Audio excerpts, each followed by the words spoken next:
Shanti. Om Sthapakaya cha dharmasya sarvadharmasvarupine Sthapakaya cha dharmasya sarvadharmasvarupine Avatara varishtaya Ramakrishna te namah. Asato ma sadgamaya tamaso ma jyotirgamaya mrityorma amritangamaya. Om Shanti Shanti Shanti. Let us offer our salutations to Sri Ramakrishna, the embodiment of all religions, the Supreme God Incarnate, who came to establish religion universal. Let us pray to Him to lead us from the unreal to the real, to lead us from the darkness of ignorance to the light of knowledge, to lead us from death to immortality. We have been studying Gospel of Sri Ramakrishna. Today's topic I have chosen from the text, Just Do Your Duty. This topic has great significance. Almost 100% people engage themselves in work. But one should know what type of works are to be done and what are not to be done. Lord Krishna says in the Bhagavad Gita, Niyatang Guru Karmatvam Jayohya Karmanaha Sharira Yatre Picha Na Prasiddhyeda Karmanaha. Niyatang Kuru Karma. Sri Krishna gives a commandment. Do your duties. Shastra Vihita Karma. The duties according to the scriptures. One should know what are the duties and then one should engage himself in such obligatory duties. The duties have got double effect. One is it creates very good samskaras in the mind. Secondly, it purifies the mind. If you are not aspiring for the benefits of the duties, they pave the way for spiritual upliftment. Sri Ramakrishna said in the Gospel, a devotee who can call on God while living a householder's life is a hero indeed. These are Sri Ramakrishna's words. God thinks, he who has renounced the world for my sake will surely pray to me. He must serve me. Is there anything very remarkable about it? People will cry shame on him if he fails to do so. But he is blessed indeed, who prays to me in the midst of his worldly duties. He is trying to find me, overcoming a great obstacle, pushing away, as it were, a huge block of stone weighing a ton. Such a man is a real hero. Pandit asked the question. You are right, sir. The scripture says the same thing. There is in the Mahabharata the story of the pious hunter and the chaste woman. Once a hermit was disturbed in his meditation by a crow. When he cast an angry glance at the bird, it was reduced to ashes. So the hermit became very proud of his spiritual power. I have destroyed the crow by a mere glance. I must have made great progress in spiritual life. This story comes in Mahabharata and it's also recorded in the Gospel of Sri Ramakrishna. Then one day he went to a woman's house to beg his food. So he called for the food. Bhavati Bhikshan Dehi, give me food. But the woman was devoted to her husband and was serving him, providing him with water to wash his feet and even drying them with her hair and so on. So when the hermit knocked at her door for alms, she was engaged in the service of her husband and she could not immediately come to open the door at once. So this hermit, he became very angry. He began to curse her. Then the woman inside, she was not an ordinary woman. She was a very chaste woman, performing her duties meticulously. She answered from the inner apartments, "Oh, you hermit, I am not your crow. Wait a few minutes. After finishing my service to my husband, I shall give you my attention." The hermit was very much surprised to find that this simple woman was aware of his having burnt the crow to ashes. How this woman came to know about it. So he wanted her to give him spiritual instruction. Then she says to that hermit, "Go to that pious hunter in Benares. He will teach you Vedanta." Again he was surprised. What? Hunter? Who always kills, butchers the animals, sells the meat seller? Anyway, he was perplexed. So he went there. But this butcher also was engaging in his duties. It is a simple duty, not elaborate ritual worship. What he was doing? He was serving his parents, old parents, who depended upon him totally, day and night, wholeheartedly, devotedly, sincerely, served his parents as embodiments of God. That attitude, very important. Attitude, spiritual attitude. That gives upliftment. The hermit said to himself in utter amazement, because he could see only external. He is a butcher. He is a worldly man. How can he give me the knowledge of Brahman? But the hunter was a knower of Brahman, and he had acquired divine knowledge through the performance of his worldly duties. The hermit was illumined by the instruction of the pious hunter. It is called Vyada Gita. You can see it in the Mahabharata. Duties may be worldly, but if you have a spiritual attitude, then they become offerings to God. God provides in many ways to serve Him, to maintain decorum, dignity of the family. How one should have perfect understanding between one another, and how they should love without any ulterior motive. Love not on the simple physical level. If the love degenerates into physical level, it becomes sensuous and you are gone. But if you love with a higher attitude, then it uplifts you. One devotee asked Sri Ramakrishna, "Sir, why has God put us in this world?" Sri Ramakrishna answered him very nicely. Beautiful answer. Do you know why? Because the world is the field of action. Through action one acquires knowledge.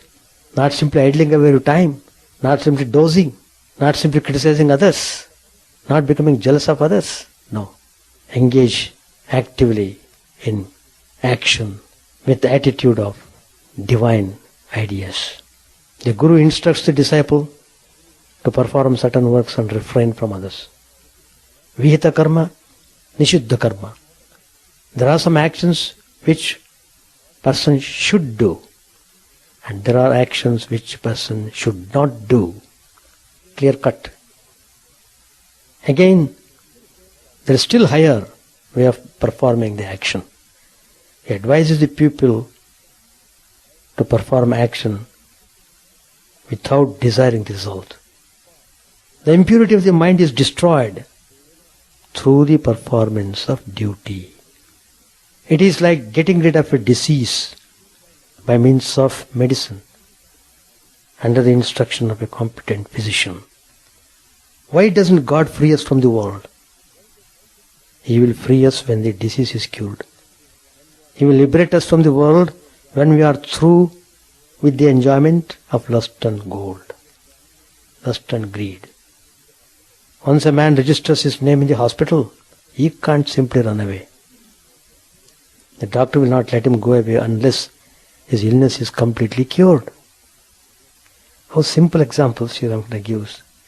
What a lofty ideas he is conveying. Again, in another place Sri Ramakrishna says,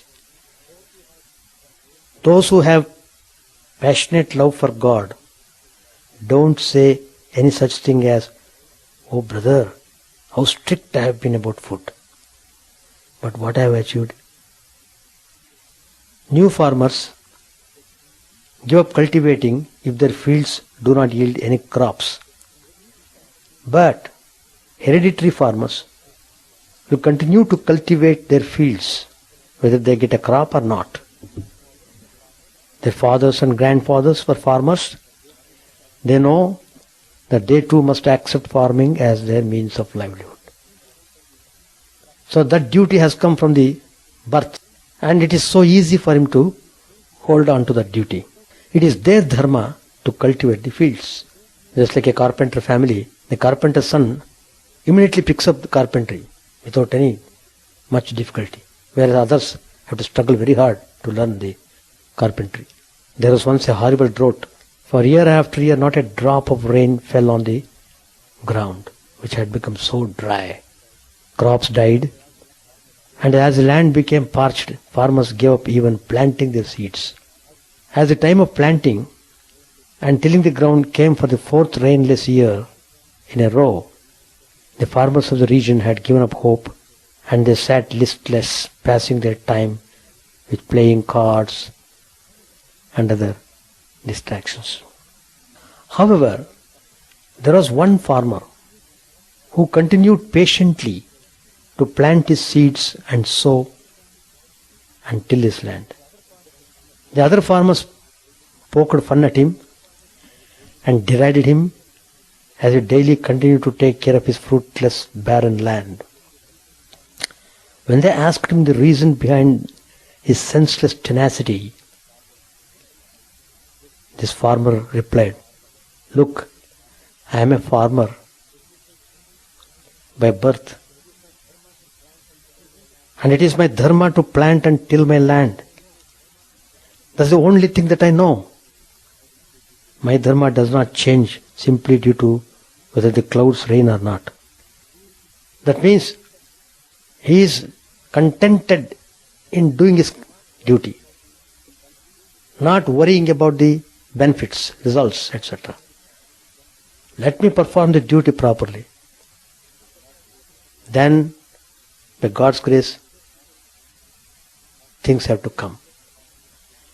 God's grace depends upon our effort, our attitude, our way of doing things. So He looks into our heart. So my dharma is my dharma and I must follow it, regardless of how fruitful or fruitless it appears to be. The other farmers laughed at his wasteful effort and went back to their homes to continue bemoaning the rainless sky and their fruitless land. However, a passing rain cloud happened to be overhead when the faithful farmer was giving his answer to the others. The cloud heard the farmer's beautiful words and realized he is right. It is his dharma to plant the seeds and to till the land. It is my dharma to release this water which I am holding in my cloud onto the ground. At that moment, inspired by the farmer's message, the cloud released all the water it was holding on to the farmer's land. This rain cloud then continued to spread the message of upholding one's dharma to the other rain clouds, and they too, upon realizing it was their dharma to rain, began to let go of the moisture in their midst. Soon rain was pouring down upon the land, and the farmer's harvest was bountiful. All these things happened because the farmer dedicatedly was performing his work, his duty. He got the result. In life also, we tend to expect results from our actions. If we do something well, we want to be rewarded. If we work, we want to be paid, whether financially or in some other way. We want to work only so long as the work reaps rewards. If the fruits cease to come,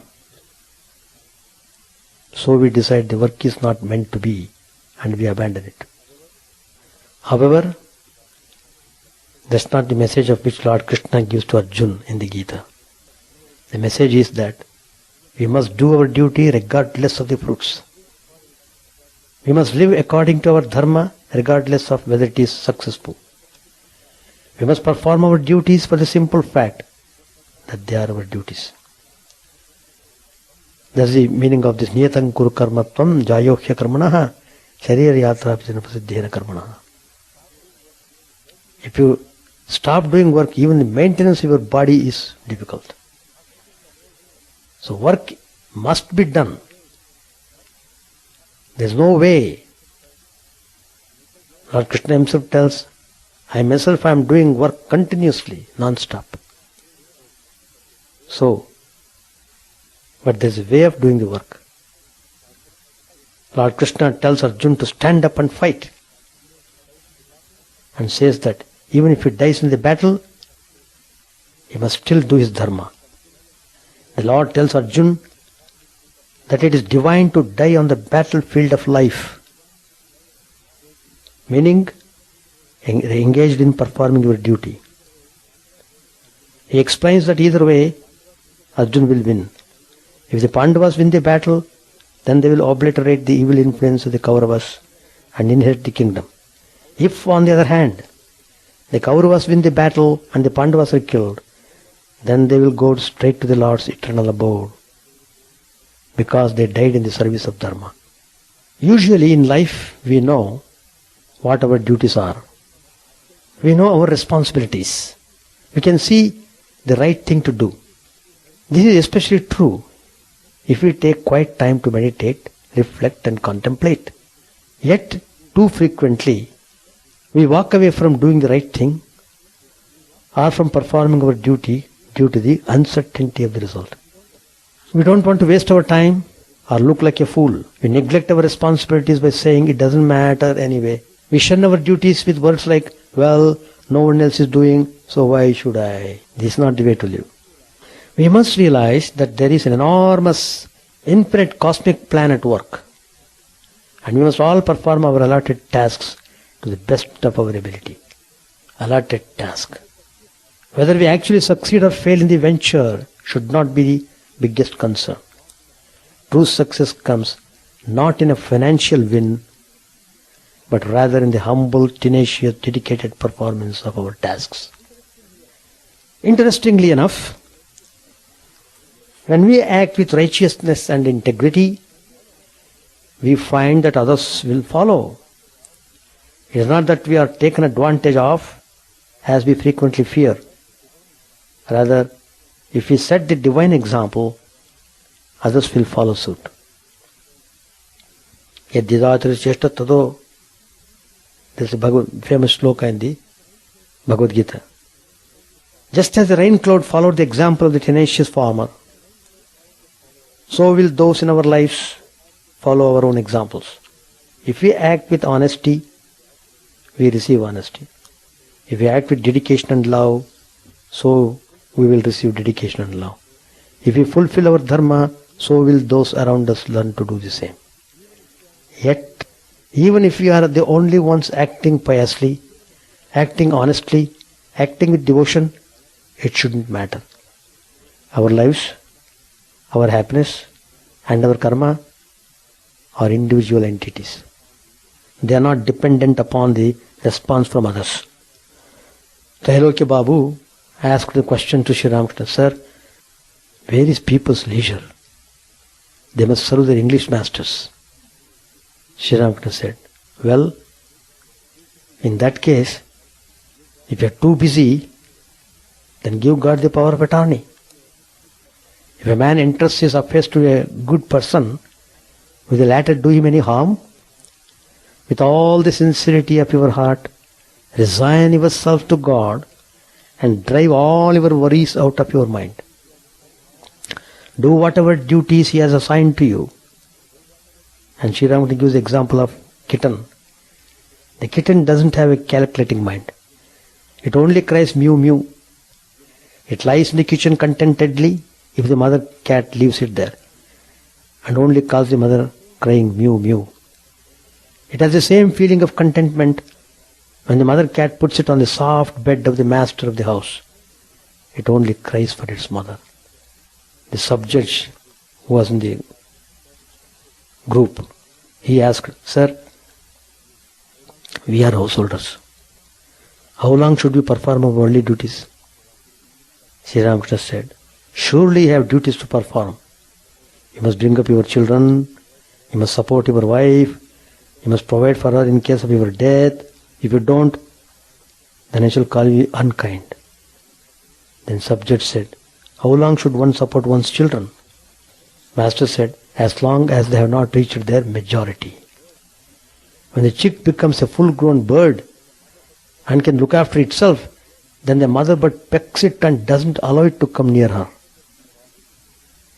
God himself carries on his shoulders all the responsibilities of a person who thinks of him with single-minded devotion and is mad with divine love." Swami Brahmanji said, "Do your duties in the world while taking refuge in the Lord. In favorable or in adverse circumstances, feel that you have none but Him, and that you are serving Him through the faithful discharge of your allotted duties. The Lord's name is the only truth. Everything else is unreal.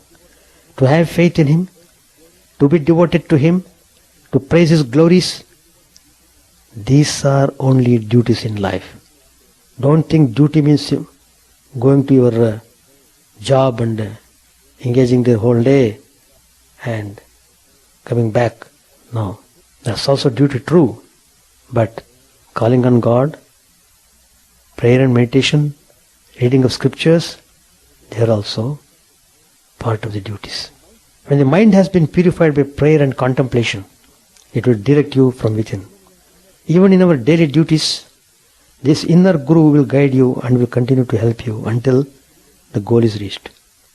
Do your duties conscientiously and without attachment. Always remember that you are an instrument in the hands of God and that God Himself is the only doer. Keep your mind fixed on God. When the mind has been purified by prayer and contemplation, it will direct you from within. Even in our daily duties, the inner Guru will guide you and will continue to help you until the goal is reached. Learn to perform all duties, great or small, with a concentrated mind.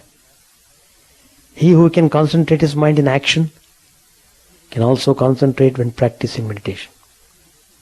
Somebody asked a question. "Sir, you always insist that I must serve my father. Isn't it better to become a monk and serve you?"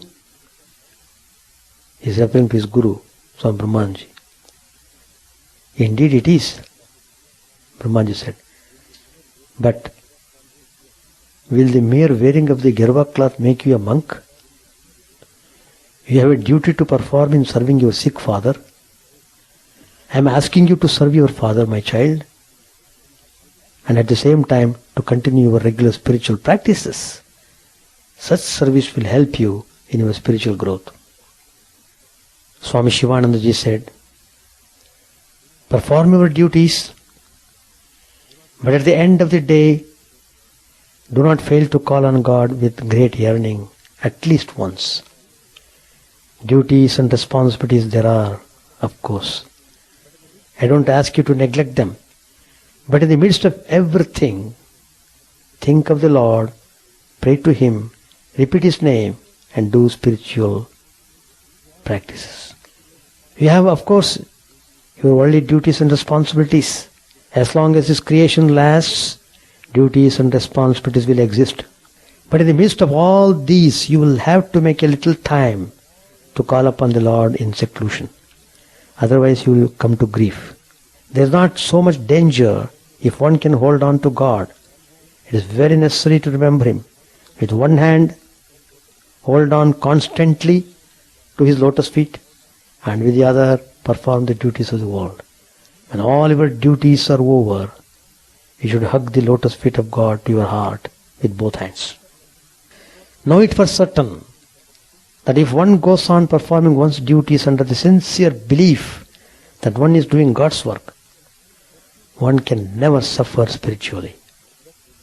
It is excellent to study the scriptures as a matter of daily duty, for it constitutes a form of spiritual exercise. In order to maintain the spiritual attitude, that spiritual fervor, reading of scripture is very essential. Spiritual practice is a bounden duty, something of prime importance. It was stressed in the past, and it will be so in future, as it should be now. My son, you have asked me how you should live in the world. About this, Sri Ramakrishna himself said that while performing duties in the world, one should keep one's mind in God. Therefore, while living in the world, you should be detached from it, even as a maidservant does all kinds of work in the house of a rich man, although her whole heart is in her home in the country. Serve your wife, serve your children and relatives, but know in the depths of your being that the only one who is your very own is the Lord. There is none else who is really your own. That doesn't mean that you have to neglect your wife and children. Instead, serve them, knowing that they were brought to you by the Lord Himself. Talk with them about God and try to direct their minds to Him. Live in the world, but do not allow the mind to become bound to it. Continue the work you are doing in the world while engaging in some form of selfless activity. Selfless activity, that's very important. Swami Premanji said, to keep recollectedness of God is the one duty of man. Swami Turiyananji said, do your duty manfully in whatever station of life you may be put, and prove yourself a mother's child by bringing all sorts of circumstances under your feet, having full consciousness that you are above them all and they have no power to frighten you, far less to gain ascendancy over you in any way. But can one give up the householder's life, though it is no more appealing, when there are wife and children? What then will be their fate? It is selfishness pure and simple. To be in the world and maintain the family, to fulfill one's duties, this also is certainly religion. Nothing will be gained by giving up all of a sudden. One cannot climb to the roof in one bound. It is selfishness that is impure. First of all, a man should perform his duties according to his caste and order of life, and when the mind is thus purified, he should approach the qualified teacher for the attainment of self-knowledge. There is no way out unless one has fulfilled one's duties. There is no freedom, no respite until you have done your duties. That which you have given up without performing will be waiting for you, only to appear again. Face the brute.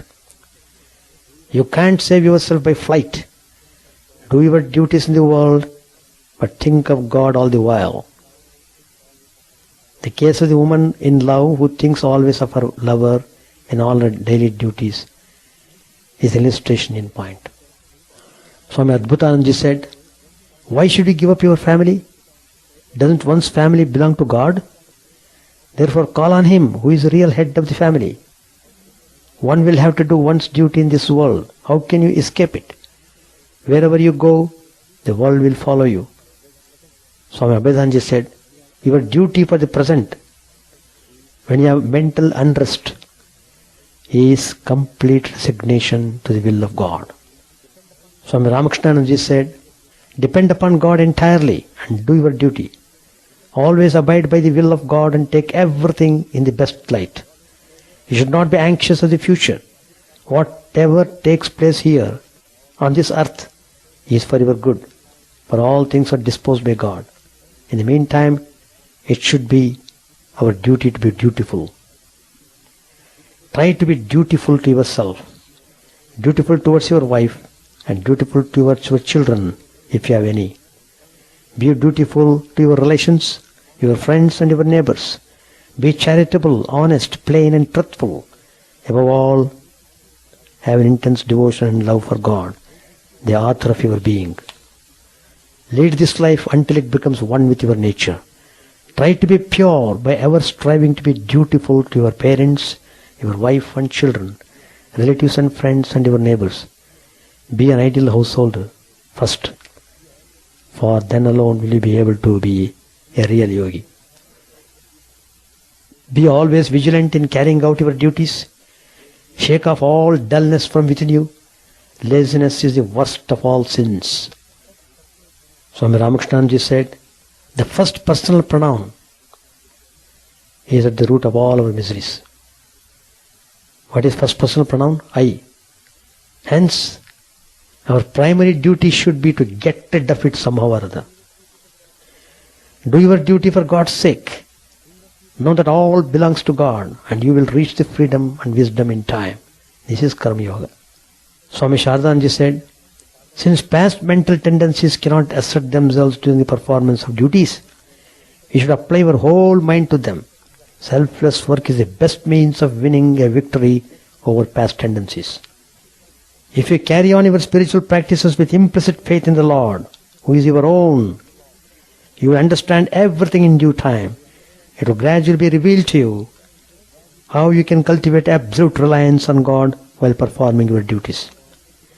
You should analyze your mind and see whether you have been able to cover every bit of work with the Spirit of God and judge whether the duties you are performing are for His sake or for the propitiation of your spurious self. The work that you do is to be performed with the right attitude. You must feel that the duties that you are discharging have been entrusted to you by the Lord. You are doing them only to satisfy Him and not to satisfy your selfish will. No work is menial. If a worker performs his duties properly and his life embodies the spirit of detachment throughout, he will ultimately attain the highest goal. In other words, he will see God in everything and attain pure knowledge, which will burn all the seeds of karma. He will not be born again, and his soul will merge itself into Brahman at the dissolution of his body. The aspirant must try all means for the fulfillment of his immediate duty, but should not get disappointed if he is not successful. For though one of the factors may be fulfilled well, yet the work may not turn out successful for want of the other factors. Hence, to do one's best and be at peace without being anxious about the result is called Karma Yoga. Swami Akhandanji said, do your duty, and in the midst of duty, keep alive the idea that you are doing Lord's work. Swami Subodhananji said, man enters family life and gets involved in worldly affairs. But if he takes refuge in the Lord and then attends to the duties of life, he can withstand much better the storms and stresses of the world, all of which he can ignore by his dependence on God's dispensation. Swami Vivekananda said, the supreme duty of man is to remember him always, whether one is engaged in consciously repeating his name or not. Every breath of ours should be associated with him. In our mind, always, every breath of ours should be associated with him in our mind. It is the duty of everyone to donate a certain portion of income for the public good, for that is the law of nature. You will get back whatever you give. A change in your circumstances today may reduce your tomorrow to penury and make you dependent on others. You suffer as a result of your own past actions, and that is why you should devote a portion of your income for the food of others instead of appropriating it entirely to yourself. Our duty is to make ourselves God's servants, to think and work for Him and meditate on Him. Whatever we do should be dedication at the feet of Mother. Her external manifestations are time, space and causality. As a perfect embodiment of all wisdom, she points out where our duty lies. And that is exactly what we have got to do. My brother, that is what we have got to do. The greatest duty of man is to keep his mind contented on God. With every breath we should think of Him. So, that's the technique of performing one's duty. You don't have to undertake severe austerities to please God. Just do your duty. If you have that consciousness, if you are honest in performing your duties properly, God is immensely pleased and He uplifts you, gives you spiritual realization. Page 956. The master was so ill that he had not enough strength even to stand up. And what did The disciples see to their utter amazement. They saw him leave the bed, completely naked, and move toward the jug. He himself was going to pour the water into a tumbler. The devotees were almost frozen with fear. The master poured the water into a glass. He poured a drop or two into his hand to see whether it was cool. He found that it was not very cool. But since nothing better could be found, he reluctantly gave it to Girish. Girish was eating the sweets. The devotees were sitting about, and Yam was fanning Sri Ramakrishna. Girish said to the master, Devan Babu has decided to renounce the world. On account of his illness, Sri Ramakrishna could hardly talk. Touching his lips with his finger, he asked Girish by signs, who will feed his wife and children? Girish said, I don't know. The other devotees remained silent. Girish began talking again while he ate the refreshments. Girish said, Sir, which is wiser, to renounce the world regretfully or to call on God, leading a householder's life? Master said to Yam, haven't you read the Gita? One truly realizes God if one performs one's worldly duties in a detached spirit. If one lives in the world after realizing that everything is illusory. Those who regretfully renounce the world belong to an inferior class. Do you know what a householder jnani is like? He is like a person living in a glass house. He can see both inside and outside. They were bought from Fagu's shop. The place is famous. Master smilingly said, yes, famous. Girish said, they are really nice. To the master, he said, Sir, my mind is now on a very lofty plane. Why does it come down again? Master said, that always happens when one leads a worldly life. Sometimes the householder's mind goes up, sometimes it goes down. Sometimes he feels a great deal of devotion, sometimes he feels less. This happens because he lives in the midst of lust and gold. Sometimes a householder contemplates God or chants His name, and sometimes he diverts his mind to lust and gold. He is like an ordinary fly, which now sits on a sweetmeat and now on filth or rotting sores. But it is quite different with sannyasis. They are able to fix their minds on God alone, completely withdrawing them from lust and gold. They can enjoy the bliss of God alone. A man of true renunciation cannot enjoy anything but God. He lives any place where people talk of worldly things. He listens only to spiritual talk. A man of true renunciation never speaks about anything but God. The bees light only on flowers in order to sip honey. They do not enjoy anything else. Girish went to the small terrace to rinse his hands. We shall stop here. First of all, you must know the clear definition of duties. And the duties must be in accordance with dharma. Not anything, whatever you do should not be called as a duty. It's a fashion for some people to talk. Whatever they do, they call it as duty. No.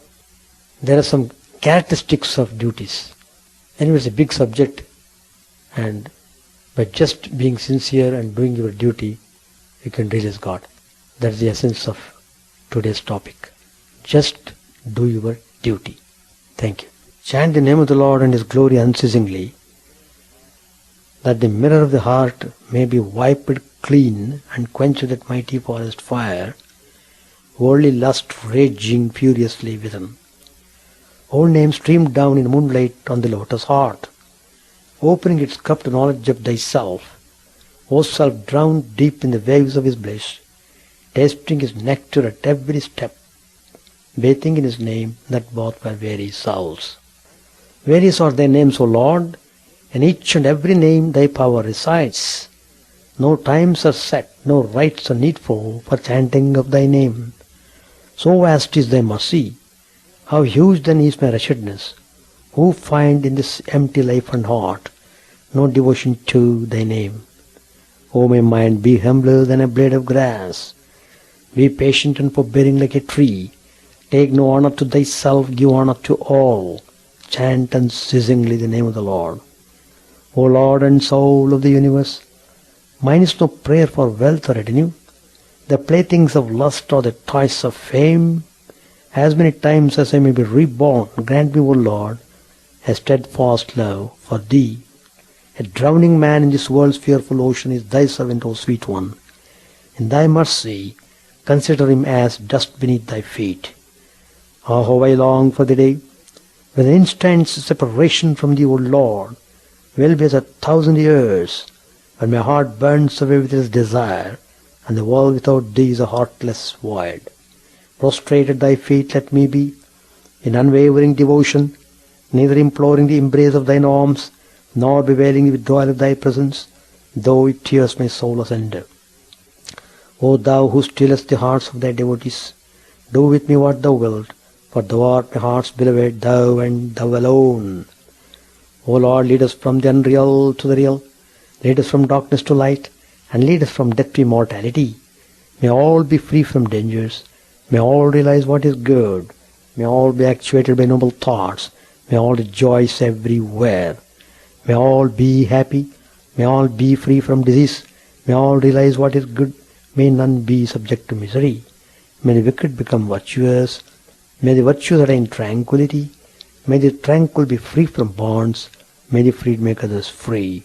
May good betide all people, may the sovereign righteously rule the earth, may all beings ever attain what is good, may the worlds be prosperous and happy, may the clouds pour rain in time, may the earth be blessed with crops, may all countries be freed from calamity, may holy men live without fear.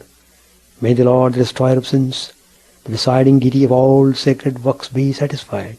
For he being pleased, the whole universe becomes pleased. He being satisfied, the whole universe feels satisfied.